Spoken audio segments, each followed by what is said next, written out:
तलवार से न ही गोलियों की बौछार से ये डाकू खोदन से लहसा तली डरता है तो सिर्फ मेहरारू के मार।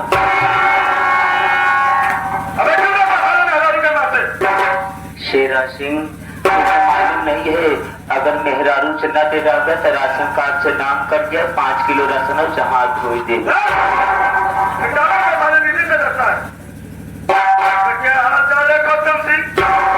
शेरा सिंह हमारा तो बढ़िया है, आप अपना बताओ कि आप कितने हाल चाल कैसी है? हमारा तो ठीक है। एक बात नहीं समझ में आ रही है, मैं कुछ देख रहा था। शेरा सिंह आज मैं क्या देख रहा हूँ, हम और तुम जब भी गुफा के अंदर आते थे तो यही देखते थे कि सरदार जी के चेहरे पर हमेशा खुशहाली छाई रहती थी।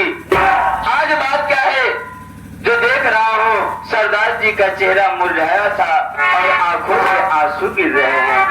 शेरा सिंह तुम सरदार जी से पूछो ना कि आखिर क्या बात है, इसका क्या कारण है? क्या था तो पीछे है सरदार जी, जब हम दोनों भाई गुफा में आते थे उनका चेहरा खुशियों से खिला रहता था। आज बात क्या है, चेहरा भी मूछा है और आंख से आंसू भी गिर रहे हैं। जब तक इस उदासी का कारण नहीं बताएंगे तब तक हम दोनों भाई आपका पैर नहीं छोड़ेंगे।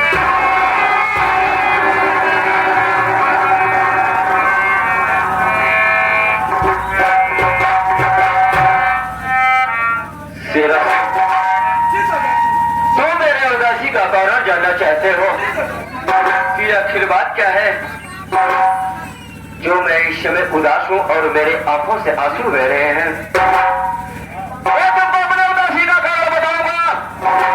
लेकिन शेरा सिंह ये कारण जानने से पहले तुमको अपने सीने पे पत्थर लगना होगा, क्योंकि जो मेरी आप बीती है, जो मेरी कहानी है, शायद वो तुम सहन नहीं कर सकते हो।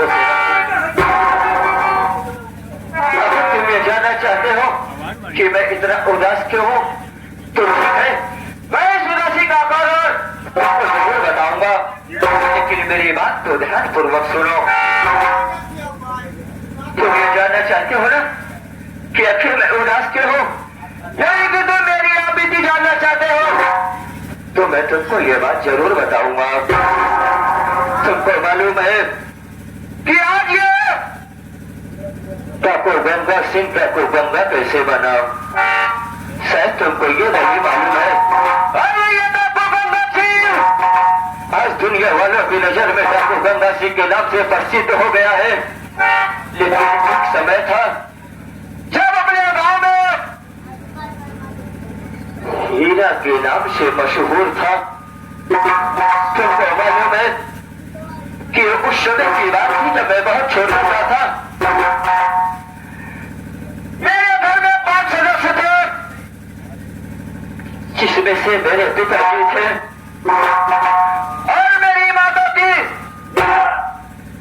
मेरा नाम जो कि हीरा था और मुझसे छोटा भाई जिसका नाम मोती, और उससे भी छोटी एक बहन जिसका नाम सपना था।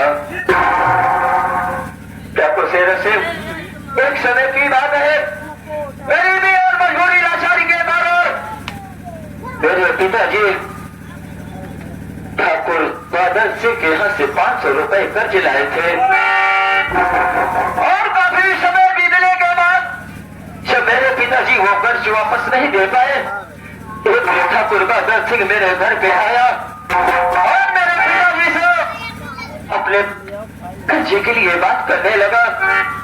मेरे पिताजी उसके पैरों पे गिर पड़े और बोला कि ठाकुर साहब, मेरे दोनों बच्चे सियाने हो गए हैं, मुझको थोड़े दिन के लिए और बोला दीजिए, मैं आपका एक एक पाई चुका दूंगा।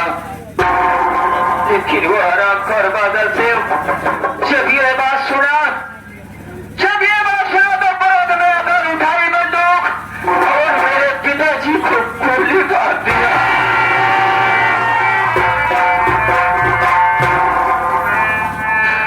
जब मेरे पिताजी को गोली मार दिया, उस समय मैं छोटा सा मजबूर क्या कर सकता था रे। मेरी माँ भी गांव में चूल्हा चौका करने के लिए गई थी। जब उस गोली की आवाज सुनी कि ये गोली की आवाज मेरे घर की तरफ से आ रही है, मेरी माँ भागी भागी घर पे आई और क्या कहती है कि मेरे पिताजी जमीन पे छटपटा रहे हैं। मेरी माँ से बर्दाश्त नहीं हुआ और मेरी माँ ठाकुर बादल सिंह के पैरों पे गिर पड़ी और बोली, ठाकुर साहब आपने ये क्या किया? तो हरामखोर जल्लाद मेरी माँ की बात भी नहीं सुने, ऐसी जान से ठोकर मारा कि मेरी माँ जाके दीवार से टकराई और जेब से अपने माचिस को निकाला और मेरी झोपड़ी में आग लगा दिया। और मेरी झोपड़ी में आग लग गई। धो करके मेरी झोपड़ी जलने लगी। उस हरामखोर बादल सिंह ने मेरी माँ को उठाकर उसी जलती हुई झोपड़ी में डाल दिया।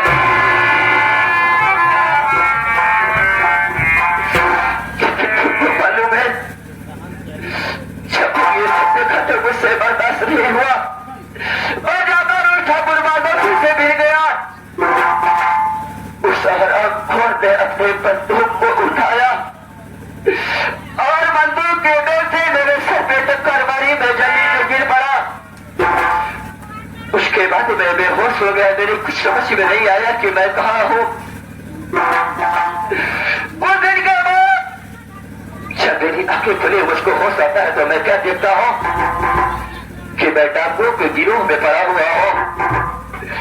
उसके बाद जो सरदार थे, मैं उसे पूछने लगा कि आखिर मैं यहाँ पे कैसे पहुंच आया।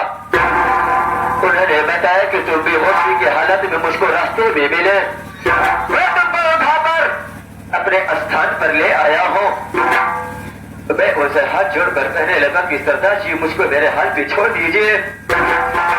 उसके बाद उन्होंने मेरी हालत पूछी, मैंने अपनी पूरी आपबीती उनको बताया तो वो सरदार जी बोले कि हीरा, अरे हीरा तो घर पे जाना चाहता, तो सोच अगर तू घर पे जाएगा तो क्या तेरे पिता की वो जो चिता चल रही है, मेरी माँ की जो वो चिता चल रही है, तेरा झोपड़ी चल रहा है, तो सोच क्या तू देख के उसको बर्दाश्त कर सकता है।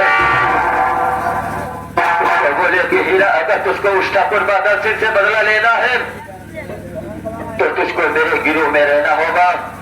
तुझको मेरे गिरोह में रहना होगा। से अपना नाम हीरा बदल के ठाकुर गंगा सिंह के नाम से मशहूर हो जा। ठाकुर गंगा सिंह के नाम से मशहूर हो जा। जब मैं ये बात सुना तो मैं भी सोचा कि मेरे माता पिता का बदला लेने के लिए इससे अच्छा और कोई मौका नहीं मिलेगा। उसी दिन से ये हीरा डॉक्टर गंगा सिंह के नाम से प्रसिद्ध हो गया। लेकिन मेरा से ज्यादा वक्त नहीं है, चलो चलकर देखते हैं कि आखिर वो ठाकुर बादा सिंह कहाँ पर है। चलकर देखते हैं और को जहाँ कहीं भी मिलेगा उसको तत्काल मौत के घाट उतार देंगे।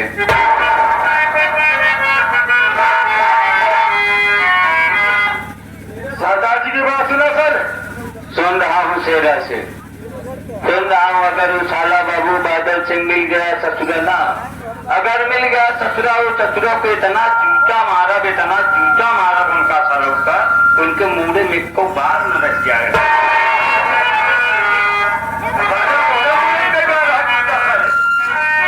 आइए चाचा जी चलते,